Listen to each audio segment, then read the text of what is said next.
দেখেন ইলিয়াসকে হত্যা করতে চাইছে আমেরিকা আওয়ামী লীগের ভাইস প্রেসিডেন্ট, আবার হত্যা করা কতটা সহজ। নিষিদ্ধ সন্ত্রাসী দলের সদস্য হিসেবে এদের যেন দেশে ফিরে আনা যায় আর এদেরকেও বিচারের মুখোমুখি করা যায়।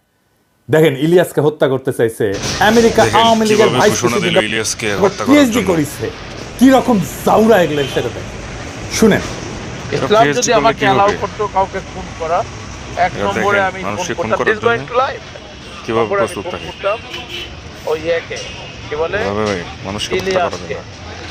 ইজ অ্যানাদার ট্যালেন্টেড সাংবাদিক বাট ইলিয়াসকে ভেরি ডিপলি রুটেড উইথ কি দ্য বলছে রং দেখেন আপনারা। প্রসেস এই হচ্ছে আমেরিকার আওয়ামী লীগ সংগঠনের ওরে বাংলাদেশে ফিরে আনতে হবে।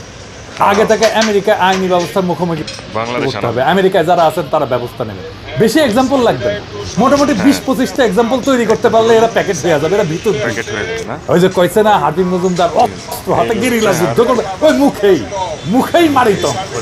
দেখি আমার কাছে মনে হয় এই দেশকে মানে এইখানে একটা যুদ্ধ শুরু হয়ে গেছে। নাকি ভট্টাচার্য কি এই বলে যুদ্ধে এখন আমাদেরকে স্বাধীন করবার পালা। অস্ত্র হাতে নামতে হবে, এই হচ্ছে নিজ এখানে মজুমদার। গেরিলা যুদ্ধ করতে হবে, এখানে আমাদেরকে ট্রেনিং নিতে হবে। হাবিব মজুমদার তো জুলাই আগস্টে আমাদের সাথে অস্ত্র হাতে যুদ্ধই করেছিল। সাথে ছিল police, army, RAB, BGB, Chhatra League, Jubo League, এমনকি আর্মি। পারে নাই। এই চ্যানেলে নতুন হয়ে থাকেন অবশ্যই চ্যানেলটি সাবস্ক্রাইব করে পাশে থাকা বেল আইকনটি বাজিয়ে রাখবেন। সেই সাথে ভিডিওতে লাইক না দিলে অবশ্যই